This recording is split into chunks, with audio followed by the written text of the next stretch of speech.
Dear learners, तो क्या आप लोग जानते हैं कि सीएमए का रिजल्ट कैसा आता है? तो बेटा रिजल्ट कुछ इस तरीके का आता है कि 75% कैंडिडेट्स तो पास हो जाते हैं out of the total candidates those who have appeared in CMA exams, लेकिन जो 25% कैंडिडेट्स हैं वो फेल हो जाते हैं। अब क्या आप जानना चाहते हैं कि ऐसी मिस्टेक्स वो क्या करते हैं बच्चे जो फेल हो जाते हैं, जो सीएमए को क्लियर नहीं कर पाते हैं?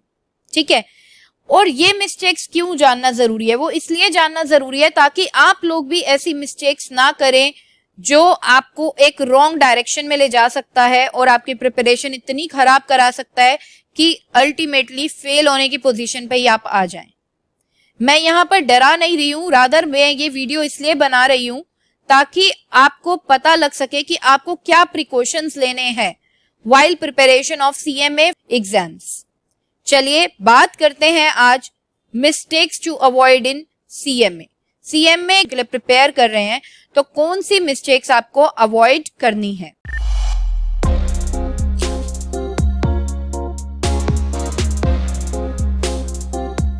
तो आइए विदाउट वेस्टिंग एनी टाइम हम बात करेंगे mistakes to avoid in CMA. देखिए, first, no proper time table. अभी भी बहुत से बच्चे होंगे जो सोच रहे होंगे लास्ट के 1 महीने में पढ़ लेंगे, लास्ट के 15 डेज में पढ़ लेंगे। तो बेटा इतना आसान मत समझना सीएमए के सिलेबस को। इतना भी इजी नहीं है सीएमए का सिलेबस कि आप लास्ट के 15 डेज करके अच्छा स्कोर कर पाओ या आप पास हो जाओ लास्ट के 15 डेज करके। ठीक है, तो बेटा मैं यही कहूंगी कि एक प्रॉपर टाइम टेबल बना लीजिए, क्योंकि बहुत से बच्चे गलती ही ये करते हैं कि उनके पास कोई प्रॉपर टाइम टेबल ही नहीं है। उन्हें यही नहीं पता कि उन्हें कितने आवर्स डेली डिवोट करने हैं स्टडीज के लिए ताकि वो सीएमए को क्रैक कर जाए। तो यहाँ पर बेटा हमें ध्यान देना है कि हमारे पास एक प्रॉपर टाइम टेबल होना चाहिए। जब हम प्रॉपर टाइम टेबल बनाते हैं ना तो हम ढंग से देखते हैं कि कौन से सब्जेक्ट्स पे हमें कितना ध्यान देना है।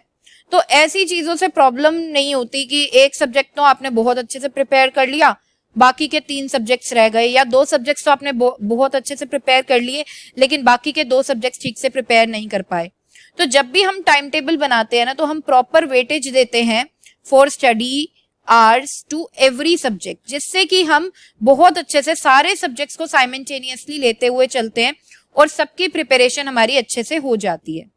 ठीक है, दूसरी चीज हमें ये देखना है कि जब टाइम टेबल होता है बेटा तो हमारी कंसिस्टेंसी बनी रहती है ना। हम डेली बैठते हैं स्टडीज के लिए क्योंकि हमने टाइम टेबल बना रखा है, हमें वो फॉलो करना है। लेकिन जिन बच्चों के पास टाइम टेबल नहीं होता है तो वो क्या करते हैं, एक दिन तो बैठे पढ़ने के लिए, बाकी के 3 दिन स्किप कर दिए, फिर 2 दिन बैठे पढ़ने के लिए, बाकी के 10 डेज स्किप कर दिए। तो उनकी बेटा कंसिस्टेंसी ही नहीं आ पाती है, और कंसिस्टेंसी बहुत ज्यादा जरूरी है अगर आपको बढ़िया स्कोर करना है। अच्छा, तो यहाँ पर अब आपको पता लग गया होगा कि टाइम टेबल बनाना बहुत ज्यादा जरूरी है। तो मेरी वीडियो देखने के बाद ही बेटा टाइम टेबल जरूर बनाना है। ठीक है, दूसरी चीज हमें क्या ध्यान रखना है, देखिए प्रॉपर टाइम टेबल आप बना लीजिए, फिर उसको फॉलो भी करना है। बहुत से स्टूडेंट्स ऐसे होते हैं टाइम टेबल तो बन गया लेकिन उसका इम्प्लीमेंटेशन स्टार्ट नहीं हुआ। प्लीज आप उस टाइम टेबल को बनाएं और फॉलो करें अगर आप अच्छा स्कोर करना चाहते हैं अपने एग्जाम्स में। ठीक है, सो फॉलो करना भी बहुत ज्यादा जरूरी है। अगर आपने टाइम टेबल बनाया, फॉलो नहीं किया तो वो टाइम टेबल बनाना भी वेस्ट हो गया। तो अगर आप चाहते हैं कि आप अच्छा स्कोर कर पाए तो टाइम टेबल बनाना भी है, दूसरा उसे फॉलो भी करना है। Next mistake, social media. देखिए बेटा, हम जब भी स्टडीज करते हैं ना तो हम क्या करते हैं, बीच बीच में इंस्टाग्राम खोल लिया, रील्स देख ली, यूट्यूब चला लिया, कोई ना कोई वीडियो देख ली, राइट। ठीक है, अगर आपका मन करता है स्टडीज के टाइम पे कि मैं थोड़ा मोबाइल भी उठा लूं, इंस्टाग्राम चला लूं या यूट्यूब चला लूं, तो मेक श्योर कि आप सीएमए कम्युनिटी से रिलेटेड जो भी यूट्यूब चैनल्स हैं, जो भी इंस्टाग्राम अकाउंट्स हैं, आप उनको फॉलो करें, क्योंकि आपको फिर सीएमए से रिलेटेड ही मटेरियल मिलेगा जो आपके लिए यूजफुल रहेगा, राइट। तो मेक श्योर आप सोशल मीडिया यूज कर रहे हैं तो आप वो यूज करें सीएमए के लिए ही, दूसरे फील्ड्स में ना जाएं। ठीक है, तो ये चीज हमें ध्यान देनी है कि हम जिस फील्ड से रिलेटेड हैं हम उसी फील्ड से रिलेटेड यूट्यूब वीडियोस, उसी फील्ड से रिलेटेड इंस्टाग्राम रील्स वगैरह चेकआउट करें।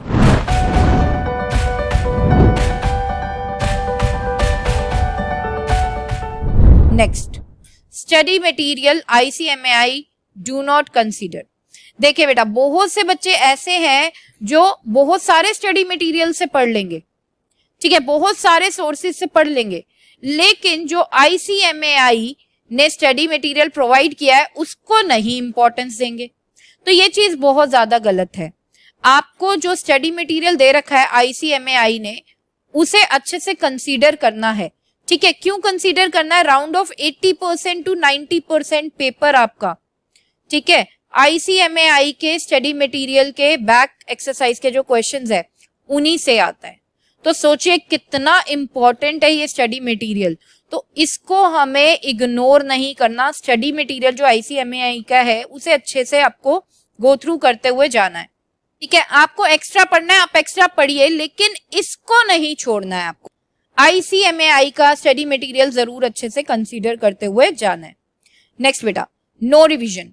बहुत से बच्चे होते हैं बस एक बार कर लिया सारा कुछ और ठीक है पेपर में ही डायरेक्ट बैठ जाएंगे।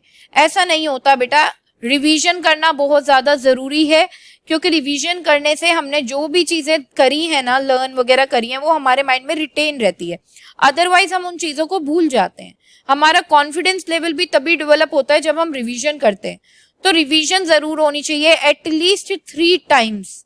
तो रिवीजन आप करिए उन चीजों की जो आप पढ़ रहे हैं, ठीक है। मैं तो ये कहूंगी डेली बेसिस पे आप रिवीजन करिए। डेली बेसिस पे कैसे? कि आपने जो भी कंटेंट आप पढ़ रहे हैं जिस भी दिन, उसी दिन आप एक रिवीजन भी उसे दे दो जरूर, राइट। तो रिवीजन बहुत ही जरूरी है, रिवीजन को स्किप नहीं करना है। नेक्स्ट बेटा, नो शॉर्ट नोट्स। देखिए, हम बड़े बड़े नोट्स तो बना लेते हैं लेकिन शॉर्ट नोट्स नहीं बनाते, और एंड में क्या होता है, पेपर के टाइम पे हमें क्विक रिवीजन करने के लिए शॉर्ट नोट्स ही चाहिए होते हैं। उस टाइम पे हमारे पास इतना टाइम नहीं होता कि बड़े बड़े नोट्स को हम गो थ्रू करें। तो मेक श्योर कि आप जो भी चैप्टर कर रहे हैं साइड बाय साइड आप उसके शॉर्ट नोट्स बनाते हुए चलें, ताकि वो आपकी हेल्प करें क्विक रिवीजन के लिए जब आपका एग्जाम क्या हो, नियर हो। Next, do not mark important topics. कई बार हमारी टीचर्स हमें इंपॉर्टेंट टॉपिक्स बताती हैं लेकिन हम मार्क ही नहीं करते। बेटा, आप बाद में भूल जाओगे कि क्या इंपॉर्टेंट टॉपिक्स हैं एक पर्टिकुलर चैप्टर के। तो मेक श्योर कि आप साइड बाय साइड हर एक चैप्टर के इंपॉर्टेंट टॉपिक्स या इंपॉर्टेंट क्वेश्चंस जो भी आपको आपकी टीचर बता रही है, आप उसे मार्क करते हुए चलें और उन पे स्पेशल फोकस करें जब भी आप उसकी प्रिपरेशन करेंगे उस पर्टिकुलर चैप्टर की, ठीक है। Next, do not study from various teachers. बहुत से बच्चे होते हैं बहुत सारे टीचर से सेम सब्जेक्ट पढ़ रहे हैं, तो बेटा ऐसे अगर आप करोगे तो आप कंफ्यूज हो जाओगे। क्यों? क्योंकि हर एक टीचर की अपनी अलग अलग टेक्निक्स होती हैं पढ़ाने की, अलग अलग टीचिंग मेथड्स होते हैं। तो हमें ऐसा नहीं करना कि एक सब्जेक्ट के लिए बहुत सारे टीचर्स रेफर करने हैं। आप एक सब्जेक्ट के लिए एक टीचर रेफर करें, ठीक है, तो ताकि आपको कंफ्यूजन ना हो, आपको पता हो एक ही टीचर को मुझे फॉलो करना है। तो ये थी गाइज मेरे एक्सपीरियंस के अकॉर्डिंग कुछ मिस्टेक्स जो आप कर सकते हैं, ठीक है, जिससे आपका रिजल्ट CMA का बिगड़ सकता है। तो आई होप आपको समझ में आया होगा कि कौन सी प्रिकॉशंस आपको लेनी है while doing the preparation of CMA exams. अगर इसके अलावा भी आप कोई मिस्टेक करते हैं तो आप हमें कमेंट सेक्शन में जरूर बताएं। तो यहाँ पर गाइस सेशन को एंड करती हूँ, मिलते हैं हमारे नेक्स्ट सेशन में। Till then bye bye, take care, जय श्री श्याम।